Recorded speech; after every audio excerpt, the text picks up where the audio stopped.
Here you have, again, Catholics and Ustashi all together. There it talks about disarming the local police. Look out for that. High-ranking church officials being loaded up, taken to concentration camps for execution. But you're a pastor, you got a big church building and all that, independent fundamental church building. The Catholics will take it easy on you, right? I don't think so. The Catholic Church has never believed in persuasion, which is used only when she cannot enjoy absolute power. Very true. Page 83.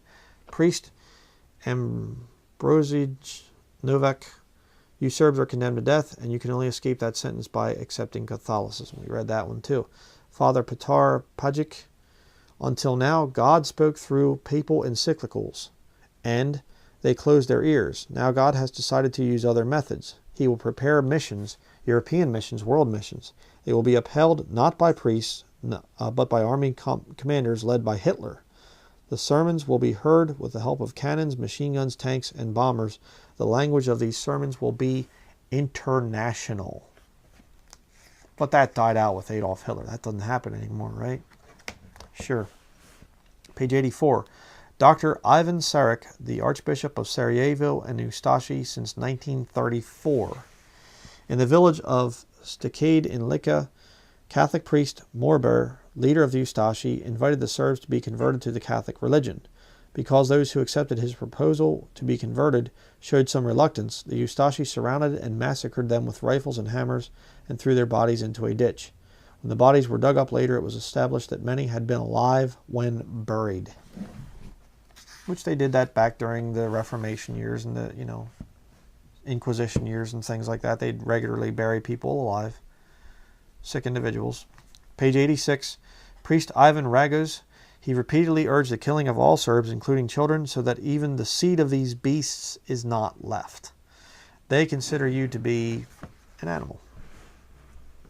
Pretty disgusting. Next page, it says, Father Sreko Peric of the Gorica Monastery near Livno advocated mass murders with the following words: kill all Serbs, first of all kill my sister, who is married to a Serb, and then all Serbs. When you finish this work, come here to the church and I will confess you and free you from sin. This resulted in a massacre on August 10th, 1941, during which over 5,600 Orthodox Serbs in the district of Livno alone lost their lives. Again, we read a little bit more of that earlier. But, the thing of him saying, kill my sister because she's married to a Serb. Insane. Page 89. Not one single member of their clergy, while the independent kingdom of Croatia lasted, was ever killed or was ever called to account by them. Not a single priest was by them ever punished, suspended, or unfrocked.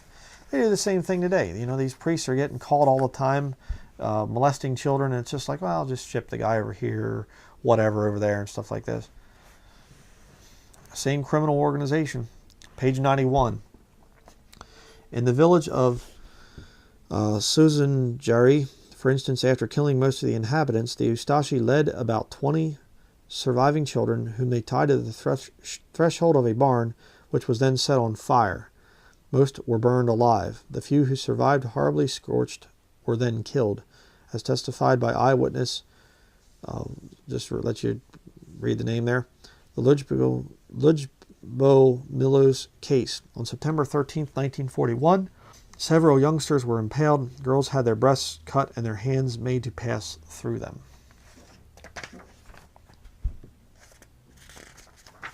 Again, you're dealing with some very sick people here. Picture of Ante Pavlik there with all the Catholic priests. Again, more officers meeting with Catholic priests.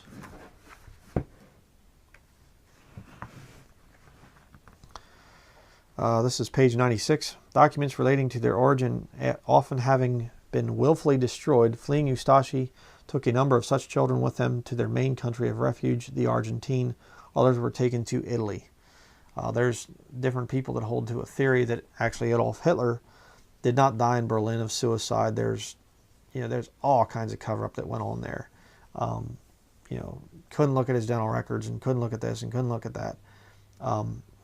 Even the United States Army back at the time, they were like we don't see any proof here at all. The Russians were saying Hitler, fled Germany. He wasn't even there. But the history books, he died in Berlin. Sure. But there was a huge Nazi movement down in Argentina. And that's where all these Ustashi guy went. Ustashi men went to. Next page it says, our universal mission, the salvation of souls and the greatest glory of our Lord Jesus Christ, is involved in this issue. Again, you'll hear that with Anderson. I don't hate the Jewish people. We're trying to convert them to Catholics like him. Ante Pavlik again. There he is with a bunch of nuns.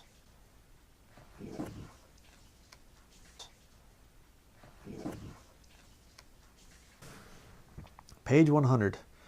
The revival of a policy of forcible conversion assumes an even more portentous significance when one remembers that it occurred with the tacit approval of the Vatican. Had the Vatican disapproved, not a single priest could have taken part in the massacres or forcible conversions. But why would the Vatican disapprove? They're all for that.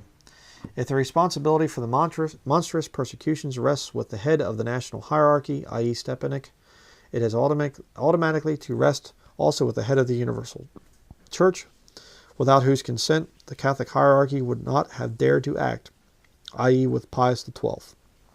And that's exactly true. Pope Pius XII was never brought out as a war criminal. He totally got away with it. Pius XII, it should never be forgotten, had a personal representative in Croatia whose task was to implement Vatican policy and coordinate it with that of Pavlik, as well as reporting on religious and political matters to the Pope himself. Yep. Page 103. Catholic padres in the Ustashi asked for money also as a condition for saving the lives of those they converted. Example given there, the Catholic priest of Ogulin, Canon Ivan Mikan, who charged 180 dinars for each forced conversion. In the Orthodox village of Jesenik alone, he collected 80,000 dinars. Catholic monasteries became gorged with Orthodox valuables and goods. Many of those were sent to the Catholic bishops. So they love money too. Kind of like Stephen Anderson taking a 1683 or 38, I forget which one it was. I think it was 1638 King James Bible, and saying we're going to cut it up and sell each page for $70. Yeah. Page 104. Between April and June 1941, over 1,000 Orthodox Serbs were massacred. Yet Cardinal Tisserin, on July 17, 1941, had the audacity to declare that Archbishop Stepanek would now do a great work for the development of Catholicism in the independent state of Croatia, where there are such great hopes for the conversion of those who are not of the true faith. Just like these anti-Semitic people say. May 8, 1944, His Eminence Archbishop Stepanek, head of the Catholic hierarchy, in fact informed the Holy Father that to date 244,000 Orthodox Serbs had been converted to the Church of God. Yeah. Page 105. When finally these could no longer be denied, counter rumors began to circulate to the effect that they were anti-Catholic propaganda, anti-Croat lies, indeed even Gestapo cooked inventions. The Croats and their Catholic supporters accused the Nazis, the Communists, the Serbs, and even the Allies in turn of having started the atrocity stories. See, nothing's changed. I mean, this is incredible. It's just the same thing with Anders Snake and these other anti-Semitic replacement theology, Holocaust-denying Catholics of today. They'll deny it. We didn't do anything. I never even heard of any of this stuff. We're innocent. Yeah, sure. Page 106. A minister of the Yugoslav government in charge of finances, a devout Catholic Croat, had withdrawn the necessary money. Yes, they did that too. There was a lot of money running and things too that happened in World War II. Next page. We are sorry to have to relate that in all these misdeeds, the Catholic clergy also participated. They admit to it, in other words. The Orthodox priest, George Bajic of Nesis, killed 18th June 1941. Priest Bajic was tied to a tree and tortured. They first cut off his ears, nose, and tongue, then pulled off his beard together with the skin. He died only after they ripped open his chest. And that type of stuff happened a lot, you know. Here you can see this young man here, and he's smiling. They're just looking at, look at that dead body there. Just smiling about it. During the night of 31st July through 1st of August 1941 in the town of Prigidor, the Ustashi massacred 1,400 people. The Nazis were so horrified that they occupied the town and compelled the Ustashi to leave. We read about that earlier.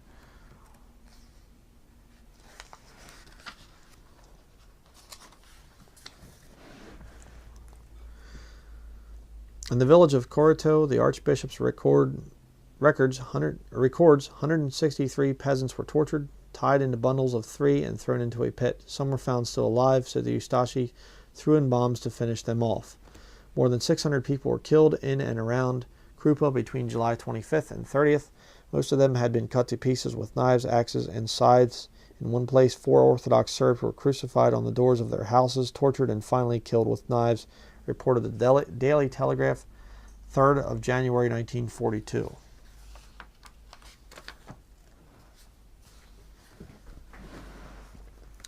Page 112.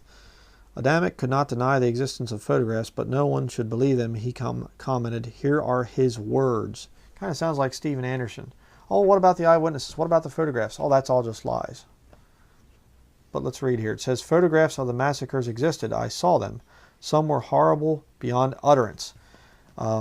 There were pictures of vast piles of bodies, of stacked up heads, tubfuls of necklaces of human eyes, but only a few looked authentic. It was clear that most of them were arranged by Gestapo photographers. In 2 or 3 pictures, men in the garb of Catholic priests were among Ustashi.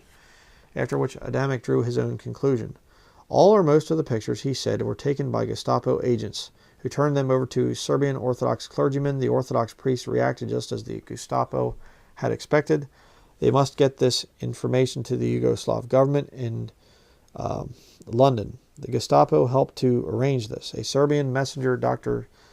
Sekulic, got out of Axis-occupied Yugoslavia with a German and a Quisling passport and gave the photographs, the report of a puppet bishop, and other documents, all Gestapo approved, to the Yugoslav diplomatic officials in Istanbul. The material was then rushed to London by the same courier. Sekulic, British authorities arrested him as a Nazi agent, but he was released on the insistence of the Yugoslav government's inner clique. The inner clique, continued Adamic, replayed the Gestapo information about the massacres by diplomatic pouch to Fadak in Washington and elsewhere. It also submitted the story to the Bishop of Canterbury, who reacted just as the clique and Hitler desired, and so on. The Catholic and Catholic-controlled press and radio of the USA and Allied governments followed suit. Result, the atrocities were minimized, their genuineness questioned when not attributed to anti-Catholic propaganda, and finally they were forgotten. And by the way, the Catholics are the ones that control the media. All this stuff. Well, it's the Jews control the media. Nonsense. Absolute total nonsense. And people say, well, there are Jews that are in it and stuff. Yeah.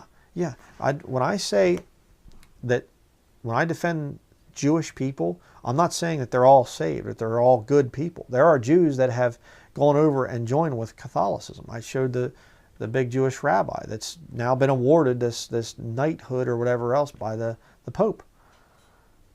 So there are Jews that are very bad. But you don't say, well, that because there are Jews that are bad, then we condemn all Jews, the Jewish people. That's what Catholics do.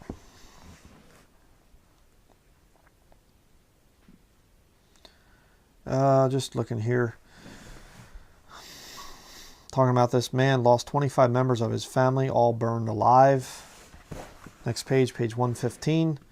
Not long after Mr. Winston Churchill took Adamic to court, 1947, the present author at a private dinner in Upper Brook Street, Mayfair, London, met Mrs. Eleanor Roosevelt, wife of the later American president. Since at this period the author was engaged upon his inquiries concerning the authenticity of the Ustashi, he asked Mrs. Roosevelt whether she had ever heard of them. Now look at this. Could she explain why these Catholic atrocities were not as well known as the Nazi ones? Nazi Germany is no more, replied Mrs. Roosevelt. The Catholic Church is still here with us, more powerful than ever, with her own press and the world press at her bidding, Anything published about the atrocities in the future will not be believed. The present author thereupon told her he was writing a book about them.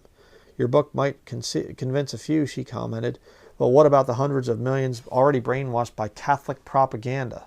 It's the president's wife.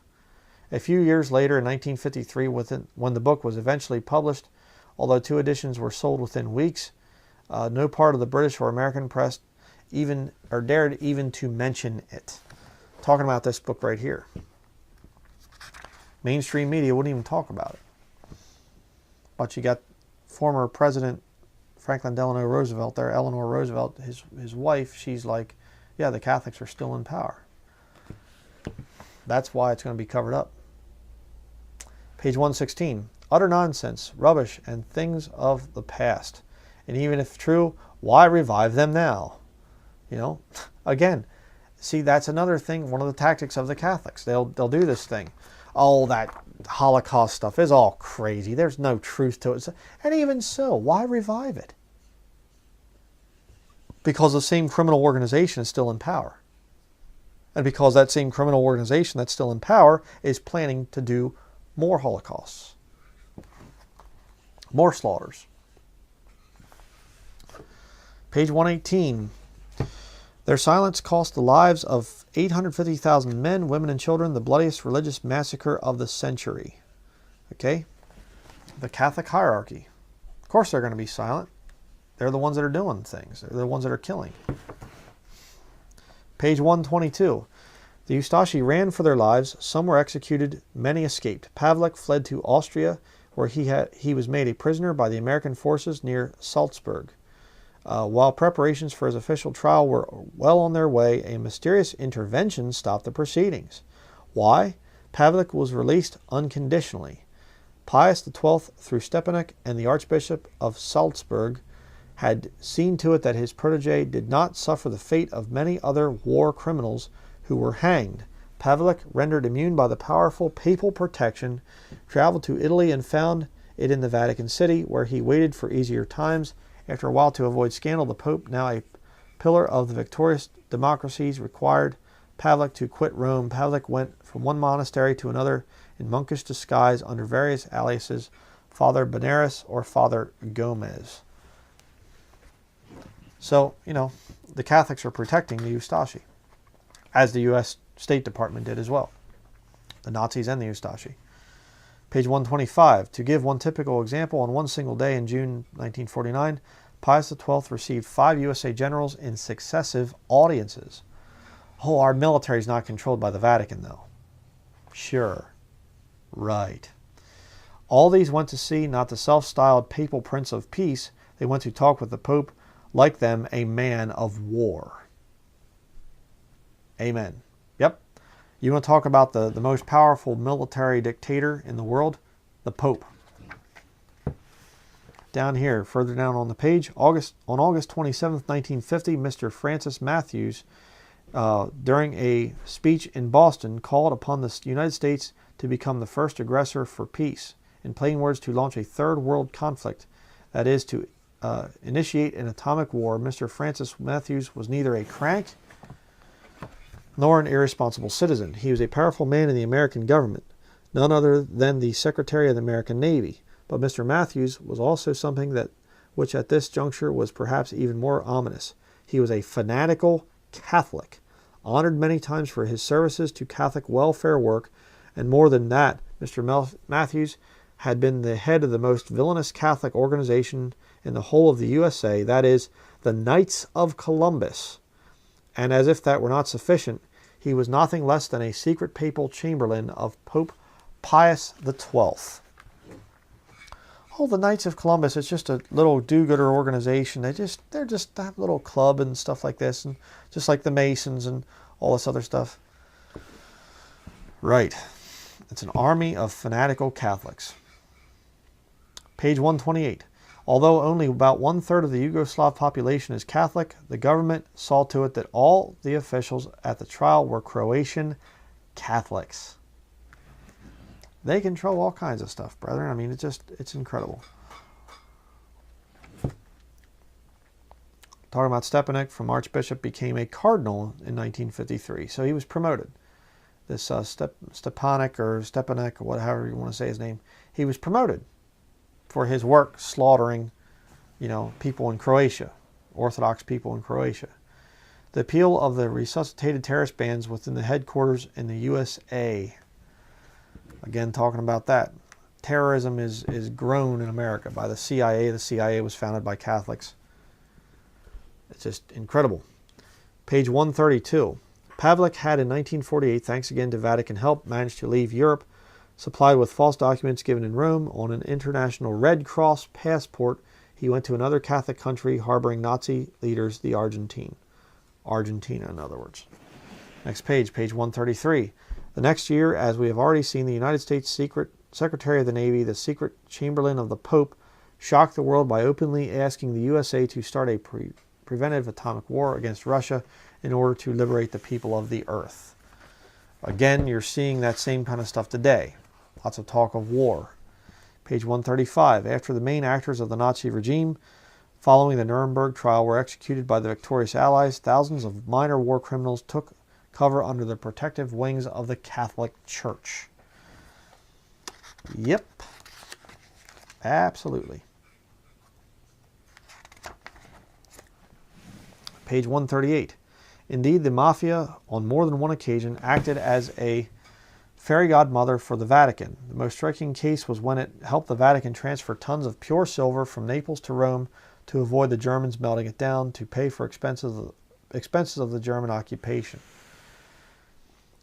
The recruitment of the Mafia would have been reprehensible on the part of both the USA and the Vatican had it not been for the fact that both wished to help fight the flight of war criminals from Europe, each with its own objectives.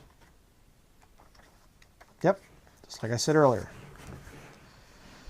Page 142. Thousands of fleeing war criminals were diverted hastily to South American countries with the connivance of the secret services of the USA.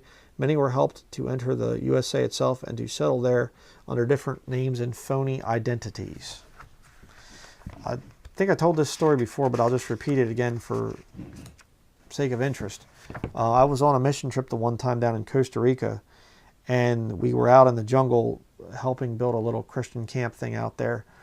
And the missionary that was there was going to take us and introduce us to a tribe, an Indian tribe that was like way out in the jungle.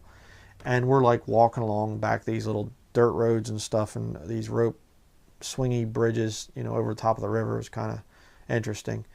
And, going back through the jungle.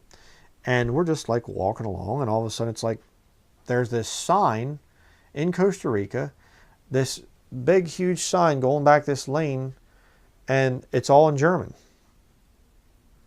And we're like, okay, I mean, we're here in the jungles of Costa Rica, and there's this elaborate big sign. It was a really nice lane going back. There was dirt roads in the area, but it was a nice lane going back.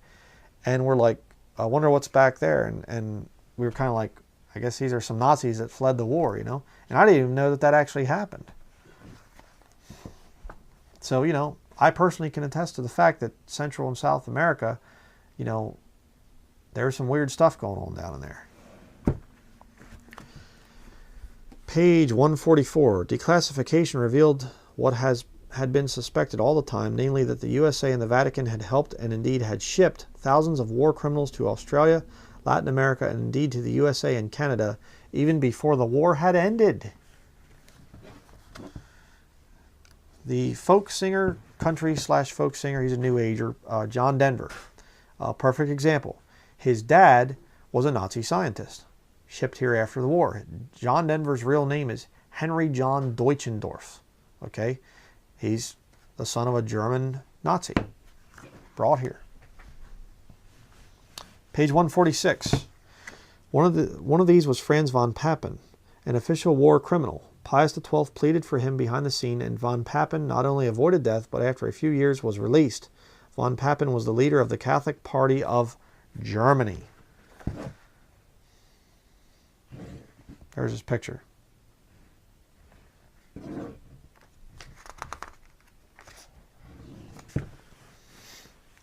Innocent observers had noticed that several so-called nuns were of rough appearance, masculine demeanor, and appeared to be unshaven.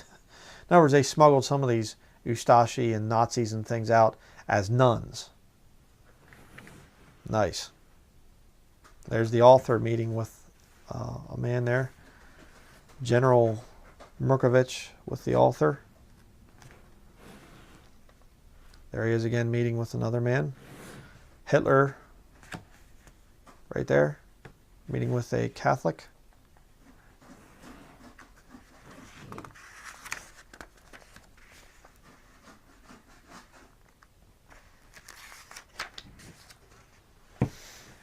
Again, the author meeting with more men. I mean, he's, you know, Avram Manhattan met with these people and talked to them.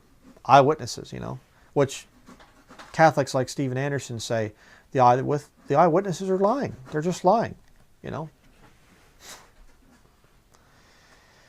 Okay, in the town of Grakik, the Ustashi butchered their Orthodox victims in the local butcher's shop.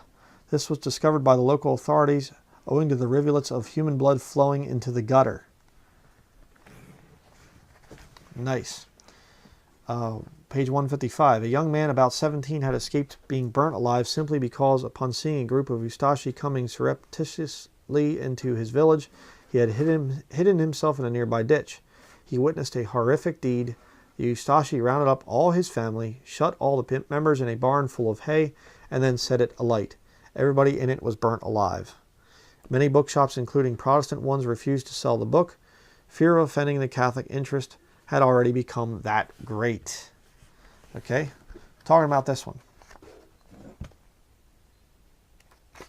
And of course, you know, you go to the average quote-unquote Christian bookstore, you know, and they wouldn't put this book in their shop if their lives depended on it. Go to christianbook.com. They got, you type, just go to, I think it's christianbook.com, type in Catholic. Thousands of results will come up. Pro-Catholic books. This? Are you kidding me? Books defending the King James Bible, like a lot of these up here. Are you crazy?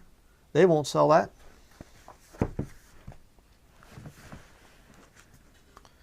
I thought this was funny. This woman over here, let me show you this picture here quick.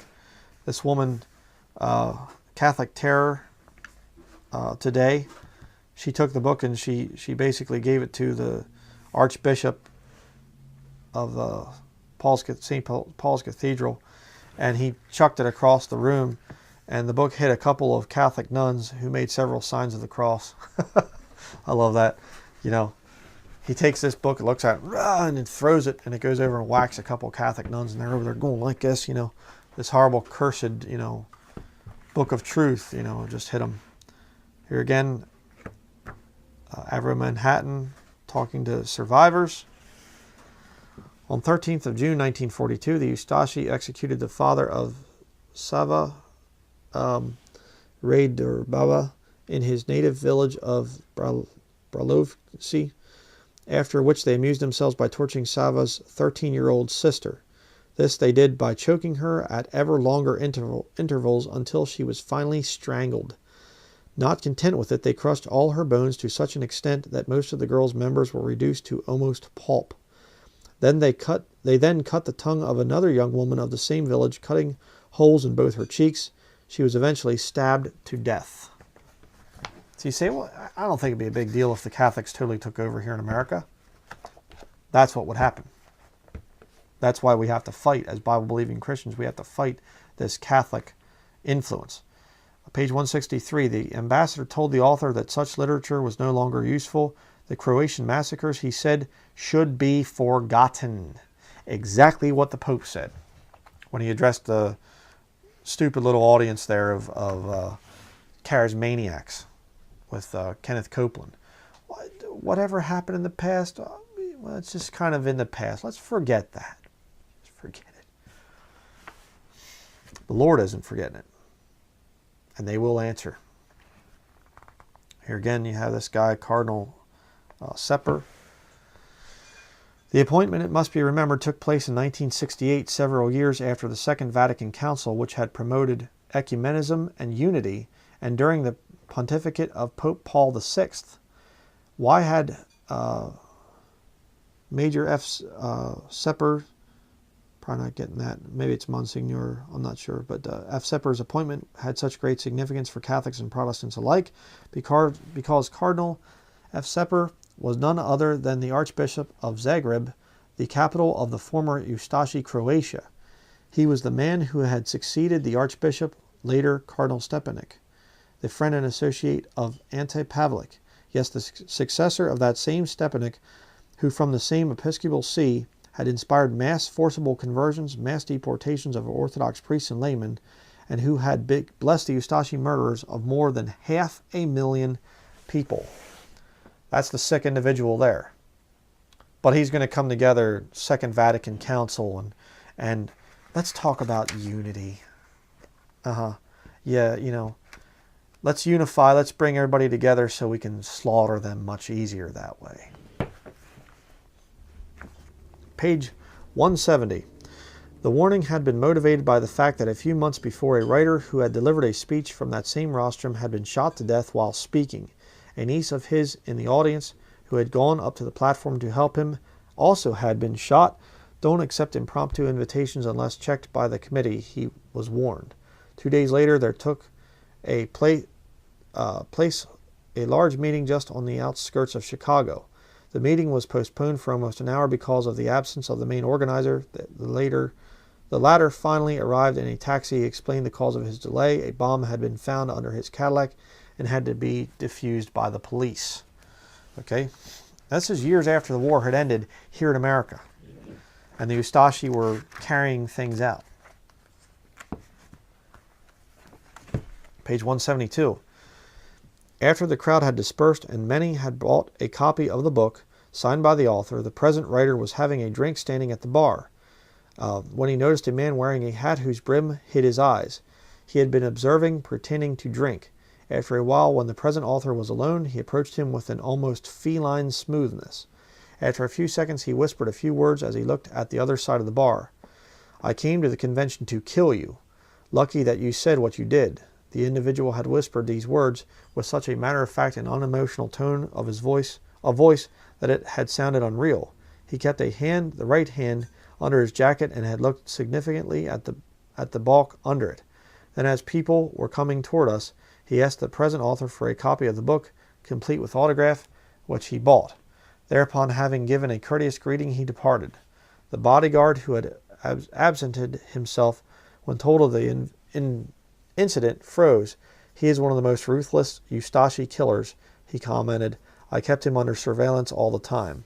The present author returned to Los Angeles, having experienced a matter-of-fact encounter, a personal Ustashi reality. Okay.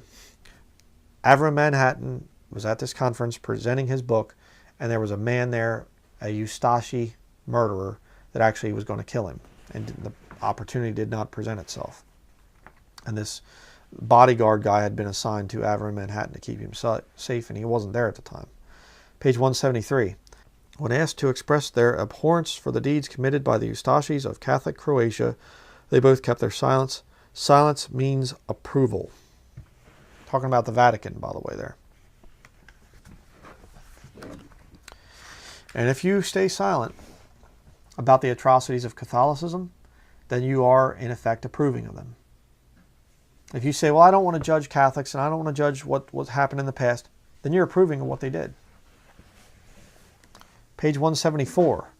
The thousands of Ustashi who fled to various countries, helped by the Vatican itself, once settled in their host lands, were protected ipso facto by the local Catholic clergy.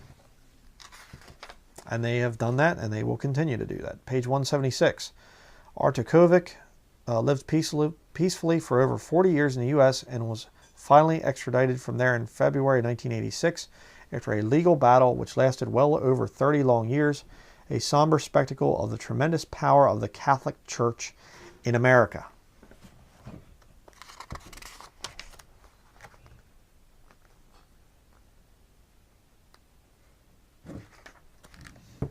There you have a picture of this man.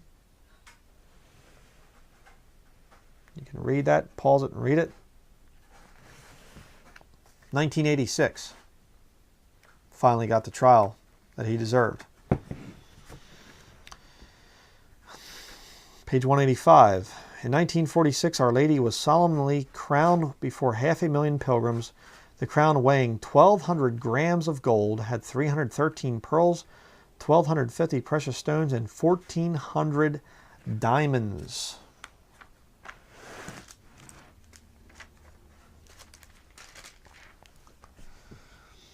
Revelation chapter 17, verse 4. And the woman was arrayed in purple and scarlet collar, and decked with gold and precious stones and pearls, having a golden cup in her hand full of abominations and filthiness of her fornication. And you get a bunch of liars out there saying, Mystery Babylon there, Revelation 17, that's describing America. Catholic lies. That's all it is. It's disgusting. Page 186. On August 6, 1949, Catholic McGrath, Attorney General, addressing the Catholic stormtroopers of the USA, namely the Knights of Columbus, at their convention in Portland, Oregon, urged Catholics to rise up and put on the armor of the church militant in the battle to save Christianity. Christianity, of course, meaning for a Catholic, the Catholic Church. He further urged a bold offensive. 1949, after World War II. Page 189. More sinister still, the Supreme Knight of the Knights of Columbus, the shock troops of Catholic power in the USA. The hidden army. But that's okay. We shouldn't judge Catholics, and we should just kind of, we shouldn't judge Vatican versions or other things that come out of Catholicism. We shouldn't judge Catholics that are closet Catholics. Let's not be rough on this stuff, See, that whole thing, that whole philosophy of let's just take it easy, let's not talk about what happened in the past, let's not bring up Catholic atrocities and stuff, that's exactly what they want you to do. They're disarming you mentally first, and then they will disarm you physically. You take your weapons from you later, and then the slaughter begins. Page 196. John Foster Dulles, the U.S. Secretary of State, he knew simply because he was one of the main organizers of the Grand Vatican CIA Fatima scheme, or Fatima, however you want to say it. Page 200. The following year, October 1958, Pius XII, assailed by ever more frequent attacks of nerves, asthma, and a general neurosis, and a victim of the immense amount of drugs that had sustained him for years, possibly the real cause of many hallucinations, promptly accounted as miracles by his admirers, died, and went to hell and is burning, and we will see him at the Great White Throne Judgment when he comes up and has his final judgment and is cast into the lake of fire for eternity. Page 205. That was not all. The Catholic Church mobilized her most feared spiritual weapons and unblushingly used religious terror to compel voters to vote her way. Imitating Pope Pius XII, who years before had done the same, they told the Maltese in no uncertain terms that unless they voted for the political party favored by the Church, they would be grilled in the flames of hell for endless millions of years. Purgatory, in this case, was to be bypassed altogether. Priests all over the island told voters that it was a mortal sin to vote for Labour. The Archbishop himself gave specific instructions to that effect. Preachers can indeed be of great service for the reassertion of the Church, both in civil and political matters, as the occasion demands, and for the recuperation of souls lost on account of political matters in their sermons or speeches. They should explain the divine influence of the Church for the formation of a perfect society, both private and public, about the divine power of the Church and her unerring judgment, even in civil laws, about the gravity of mortal sin, the utility of Catholic associations. The Archbishop's words were confirmed by the Bishop of Gozo, who in April of the same year published a circular telling Catholic voters that to belong to the Labour Party or even to attend its meetings was a mortal sin. So again, the Catholic Church will work in the political realm just like they'll work in the church realm. Page 206. That is, she transformed the sacrosanct confessional into a polling ballot box. Confessors were ordered to tell penitents how to vote. Disobedience meant refusal of absolution. In other words, the Catholic priests would not absolve people of their sins unless they voted for the particular elected officials there. Finally, on the eve of the elections, crucifixes draped in mourning were paraded in village squares with a caption, "Why are you voting against me?" You know, yeah, sure. And it gets into a bunch of other things there, but that's it for what I have highlighted. I mean, if you want to read a good book, that's the book for you right there. Just incredible. I mean, you know, the Catholics will duck all this stuff. They'll try to say, well, you know, there might have been some Protestants killed back in the, you know, 1500s, you know, and right around there. But, you know, that was in the past. You know, let's just let the past, forget about the past. Just forget about it. You know, well, here's a book that talks about less than 100 years ago, how the Roman Catholics were slaughtering people, millions and millions of people. If you want to talk about Nazi Germany and over there in the Catholic Croatia with Ustashi, these murderers are still out there. They're younger now. They are not the same ones that did the killings back then, but there are those out there that would kill just as violently and just as cruel means, by just as cruel means as what happened back here. And that's important. That's why it's so important for us to not forget what happened, and to bring out this information, to not let anybody talk us out of this whole thing of the Holocaust, the horrors of the Holocaust and everything else. Hitler hated the Jews, and he was out to exterminate all of them, not just in Germany.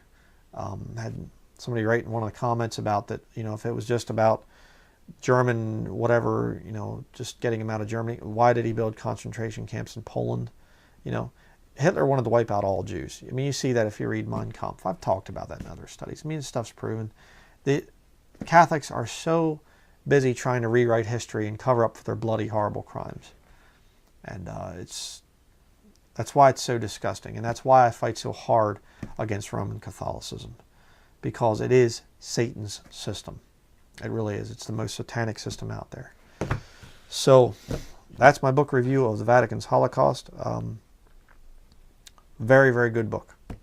Definitely one that presents the truth of history, the truth that has been covered up by the Catholic-controlled media. So that's going to be it for this book review here. I can't stress it enough that we just need to be ever vigilant about the Catholic system. We cannot forget what they did in the past. So that's going to be it. Thank you very much for watching.